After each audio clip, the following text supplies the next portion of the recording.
It's Vazalia, yeah, the strong survivor. Kobe could stop her and Kess couldn't either. B.A.M, yeah, she is a team. She stand up strong, yeah. Hey guys, it's Zai here. Welcome back to my YouTube channel. I know I've been gone for a long time, but I'm in the middle of reconstruction and getting my room together. I'm currently at my uncle's house, so that's why the background is different.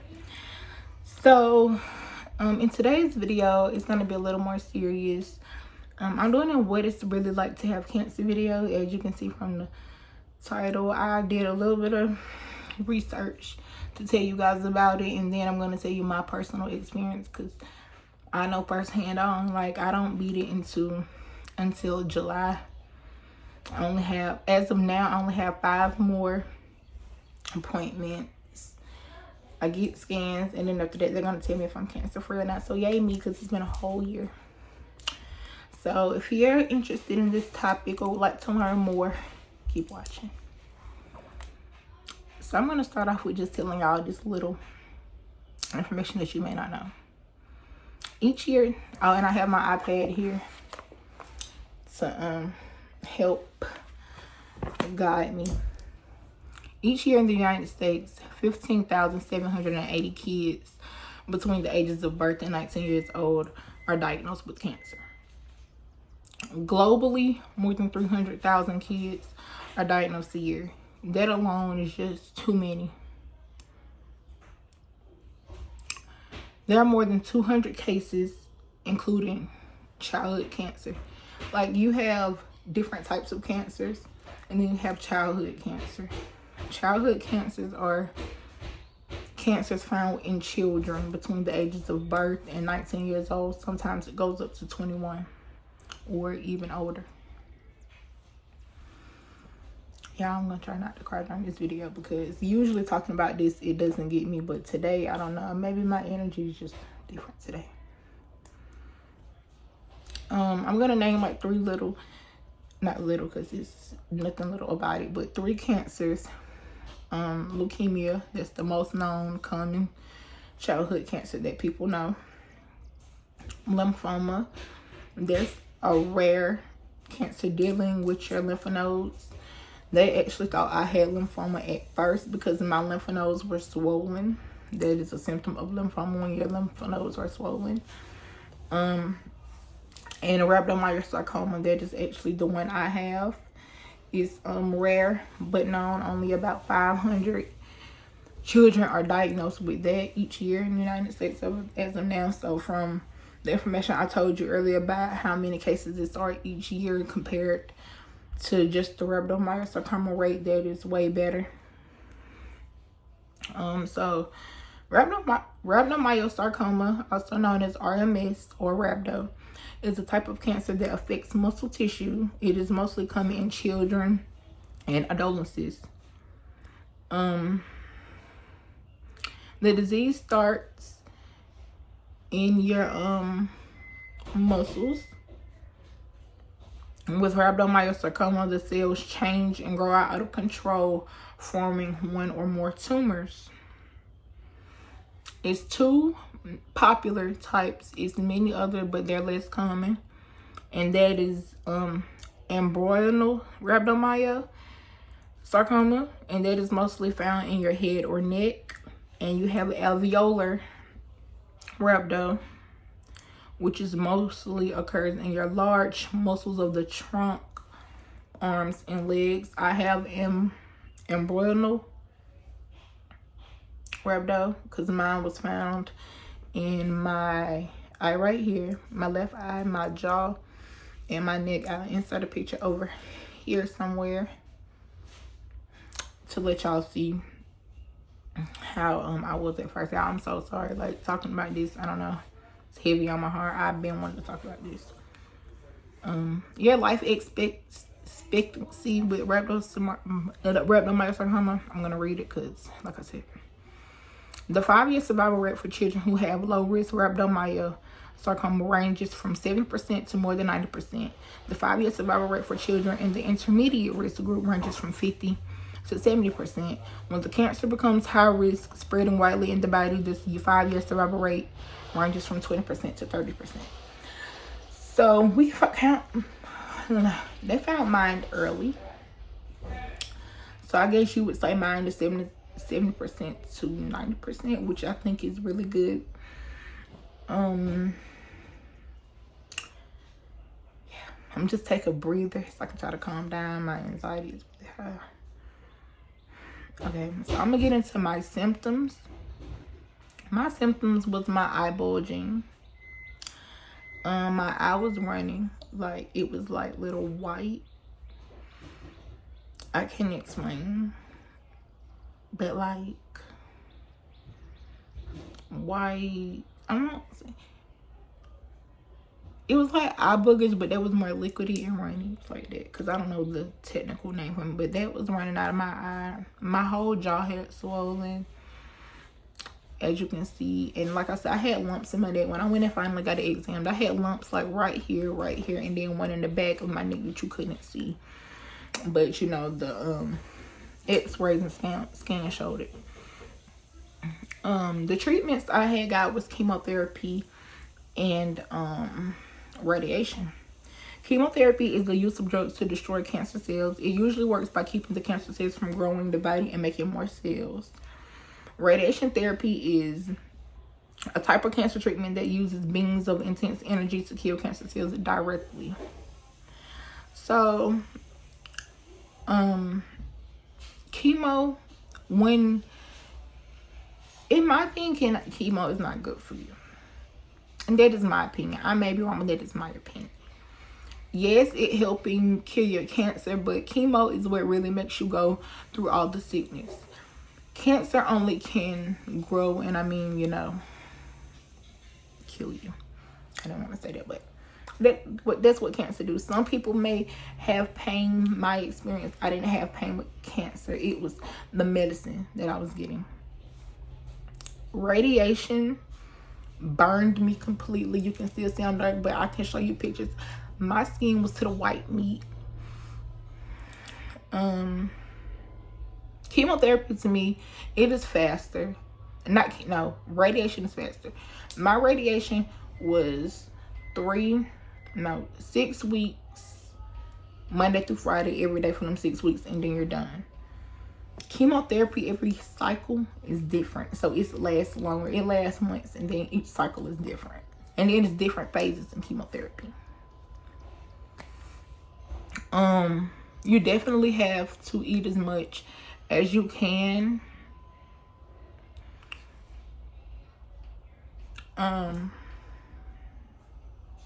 Because even though you're just sitting there, laying there, getting the medicine or getting the radiation, your body is working so much more harder. So you need to have the energy and the strength. Me, I lacked in that area because I had stopped eating for like a month. No, like a week or two, thinking that it was just chemo changing my taste buds, because it does that. But I went to the hospital, and to this day, I went to the hospital for scans. To this day, I never remember getting in that machine, going to that room. But yeah, I'm sorry, somebody came in. But like I was saying, I don't remember that day or that time. I remember my nurse coming in, my nurse practitioner coming in, and she was saying, we found a pneumonia cell. Immediately, I just turned over. And she was like, no, don't do that. We also see that the chemo is doing what it's supposed to do. Your cancer cells are going, some of your cancer cells are going away. And I was like, yeah, but pneumonia. One deadly thing, cancer. That's enough. And then pneumonia on top of it. And then the pneumonia that it was a pneumonia corona. 3 deadly things at once. And then, like I said, I was only 16 then. I'm 17 now. Like, hearing it, I was sad, but I was like, I didn't have the energy to cry or nothing. I went to sleep. I woke up hearing my mama crying. She was talking to somebody and I heard her crying. But me, I was asleep. They told her I had COVID before they told me. No, they tested me when she was in there. They told her they had to test me before they told me. And then I remember spending the night in the hospital one night. I remember when my mama and grandma switched out to come in, stay the night with me. My grandma stayed for like 3 days, and that's when I was putting me in ICU. And when they put me in ICU, that's when my grandma and mama switched back out. The ICU was really vague to me because, like, I was on a ventilator.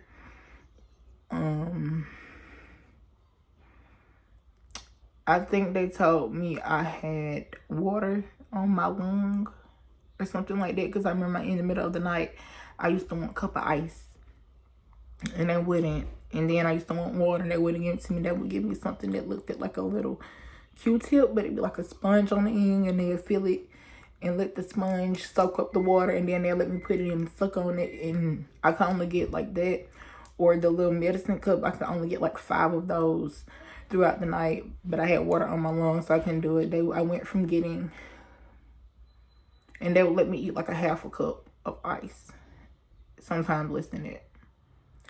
My mama told me it was days that I would come in there and I'd be like, Mama, I done been in here like a week. But in real life, I had already been in there 2 weeks. I remember the day I got out of ICU, they got to pick you because I'm still a minor. But I remember the day I got out of there, I woke up and my nurse, I was like, can I get a cup of ice, even if it's just a little bit? And she was like, you can have all the ice you want. And I was like, I can have all the ice I want.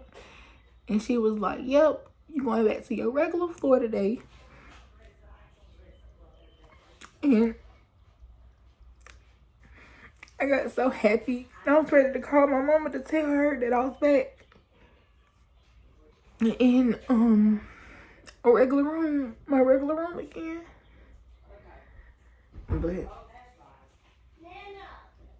I think they told her before they told me.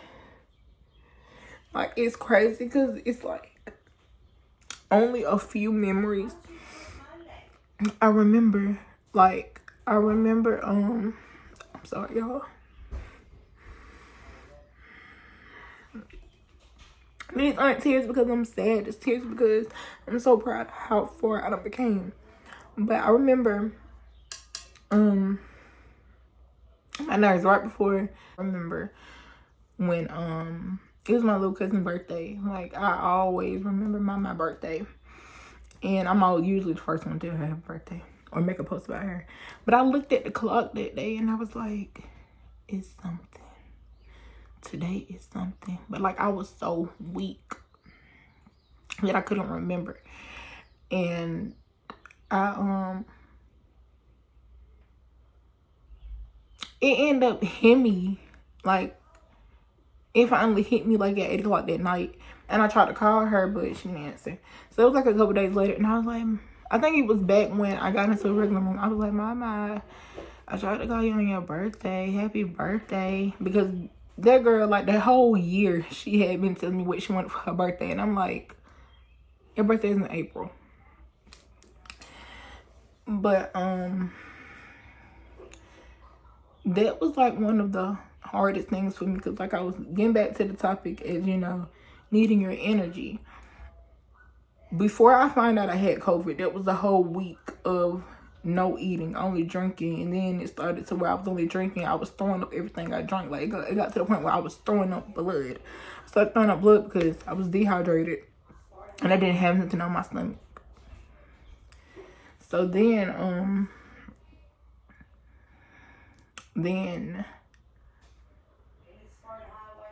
even after I got out of the hospital from COVID, I ate one day.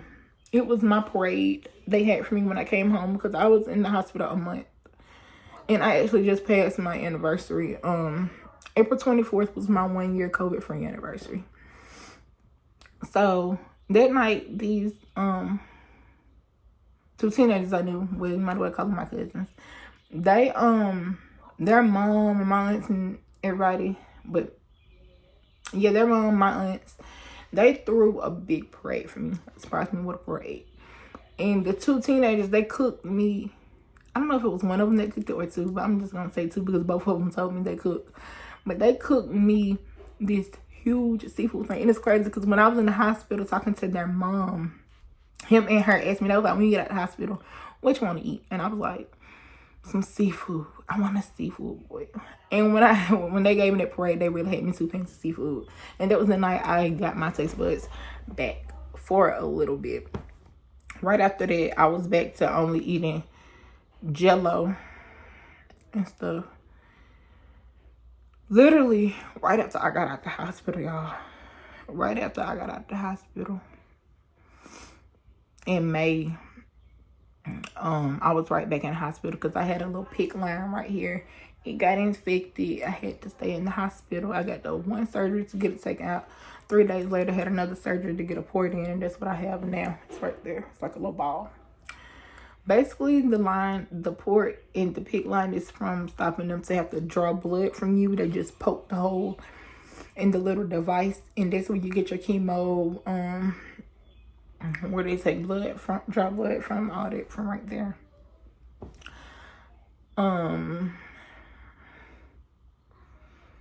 After that, I stopped eating once again for a really, really long time. I ended up getting a feeding tube in my stomach. So that's why sometimes in some of my pictures, y'all see that little dark mark that is from my tube. It's not my belly button. But they gave me that. It helped because I could take my medicine and everything through it without me tasting anything because I am stubborn. So I ended up started back eating on my own while having the tube in. I didn't need it no more. So I finally got it taken out, and honey, I thought taking it out was gonna be, you know, anesthesia. I'm put to sleep, I'm good. It was not that. I was in chemo, they finished it. I thought I was gonna go home. The lady was like, hold on, we're calling the surgery team. They're about to come take the tube out. I'm like, surgery team?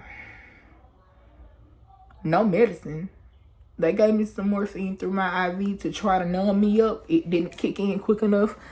The lady wrapped it around her arm like how you do tissue. And she yanked it up, and I was like, oh my God. I started crying. I really started crying. But it was okay. By the time I got home, like on the way home, we stopped by and got food. I'm eating the chicken, and boom, the medicine kicked in. Like I'm eating but sleeping at the same time. The whole time I'm doing that process of having the tube and all that, like when I had got the tube, I had to stay in the hospital for a little bit. The radiation team would come in. Well, the ambulance would come get me from that hospital, take me to the hospital to go get radiation, then take me back. Like it was back and forth Monday through Friday for 6 weeks. But I ended up coming home through that, like them 6 weeks. But yeah, I finished my big part of chemotherapy New Year's Eve 2020. And now I'm in the maintenance phase. I will be beating that in this July 2021. And radiation, I finished radiation June 26, 2020. So just hearing that story, y'all, that's basically, I really got off track of what I was listening and just went into telling y'all full life experiences because I did not want this video to be scripted.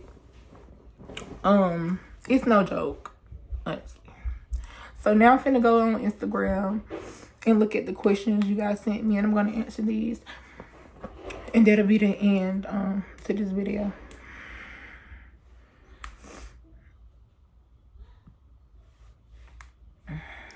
So let me do that.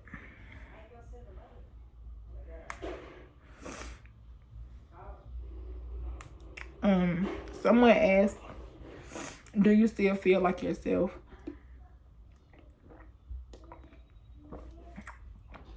For the most part, yes.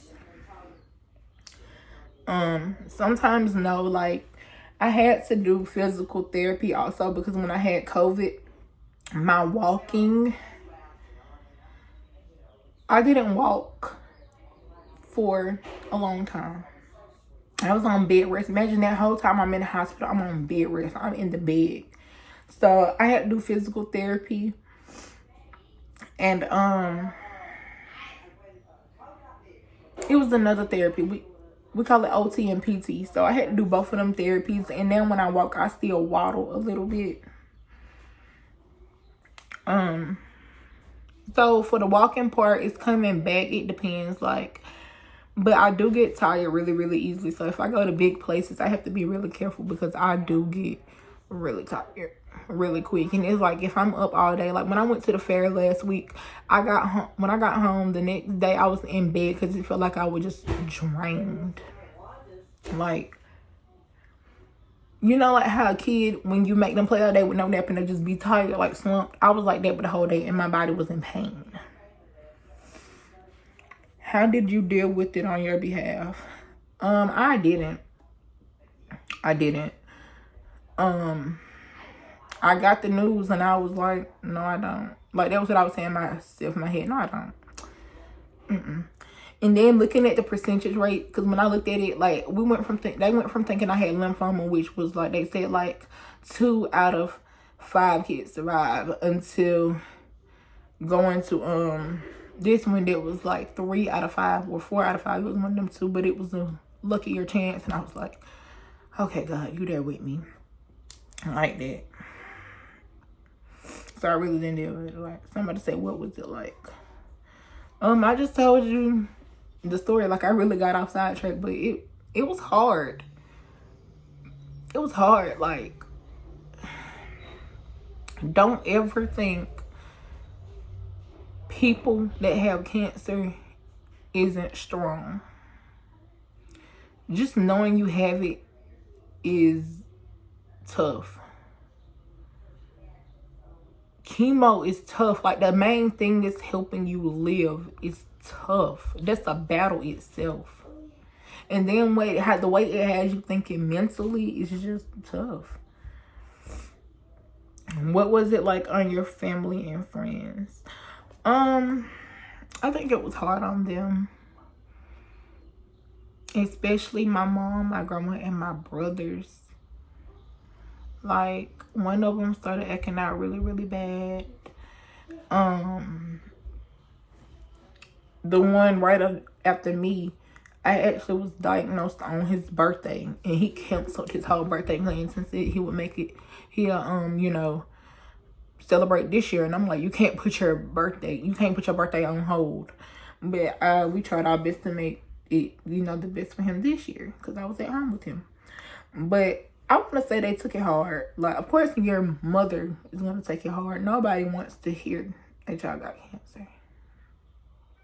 My grandma was actually in the room with me, and she just blurted out crying. Before before it was confirmed, it was already hurting everybody to even think that it might come out like that. And that was the outcome. So it hurt everybody. A couple friends are called. They cried. They took it hard. So yeah, everybody took it hard. Me, when I found out, I didn't cry. I was like I said, I was like, all right. But that's because, you feel. I feel like you personally feel when you're going to be okay. And when you're not, I feel like I was going to be okay, so I was good.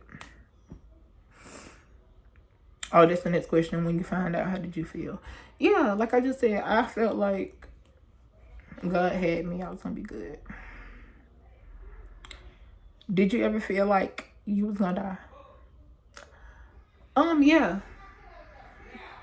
I did. It was one day, I can't remember what it was. I can't remember if I had just took my medicine that day or what. But I remember I was laying down and going to sleep. And it's like every time I was dozing off to go to sleep, I would jump up trying to gasp for air. And I went and laid up under my mama. I was like, Mama, I don't feel right. And like me going to sleep, I'm not feeling like how I used to go to sleep. Can I lay with you? So I laid up under my mama.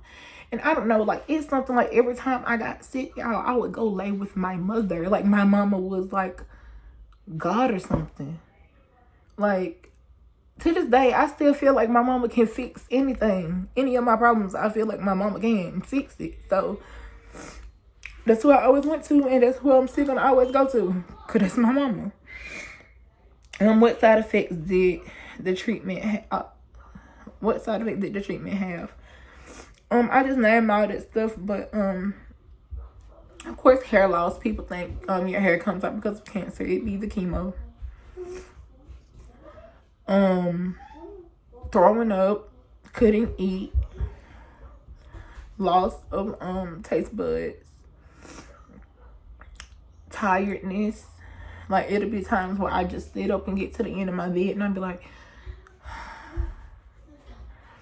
and I used to, like, sometimes walk from my room to the living room hall. Like, it's the little door that leads to the hall in my living room. And I'd be like, and my granddaddy be like, you okay? I'd be like, yeah, granddaddy, I'm just tired. And I'm not being lazy. I'm just tired. And he was like, I know. So, yeah, those are a few of the side effects. How did you keep your confidence so high? Honestly, it was my weight loss. Like, no ashamed. I went from, like I said, body positivity. I'm not ashamed. I went from 348 pounds and dropped down to 218 so quick within months. We thought, like, okay, it's okay to be big because it's going to take forever to fall off. No, it went down in months. I'm getting my weight back up now. But yeah, I had lost a lot of weight too. And so in my head, when I lost the weight, I ain't gonna lie to y'all, I started getting the airhead. I thought I was skinny. And when I thought I was skinny, I went on Shein for my Make-A-Wish. And I was like, I'm going to get me a lot of plus size 2 pieces. And I'm going to be looking good. And I did that. And then I realized when I tried it on, I was like, okay, I'm not skinny. But I still looked cute. So this is how my confidence, started going up. It's like right here. It ain't up here yet. It just still right here. I have the days where I feel confident. I have the days where I don't. But like, who doesn't? What was your symptoms? My symptoms was my eye bulging out, and then my jaw right here had swelled all the way out, and then on this side, the inside of my mouth, it had got like to the point where I eat any type of food over there, it would burn my mouth really, really bad. What motivated you? My family. I really could have not done this without them. Just my family, my friends. People, strangers on the internet who didn't even know me, they were just reaching out, keeping me in their prayers. All of that really motivated me. Like, I really couldn't have done it without all of them, because you don't know me, but you're caring for me and wishing the best for me. So now I know when I fight, I gotta fight for y'all, because it ain't just about me no more. This is our battle. What was the most painful part? My most painful part was definitely when I had COVID. I had actually... And this is what a doctor at my hospital told me. I was the first case of COVID at that hospital. And I'm the one who helped them discover a new symptom, what they call COVID toes. Which is why my feet was really, really hurting and why I had to redo therapy. Because on my toes, they were so sore that I could not touch my feet. If I touched them, I would cry in pain. So I feel like I should get a check for helping them, come up with a symptom. Like, for real. So, y'all, that is all my questions. I hope I gave y'all a little more information about cancer.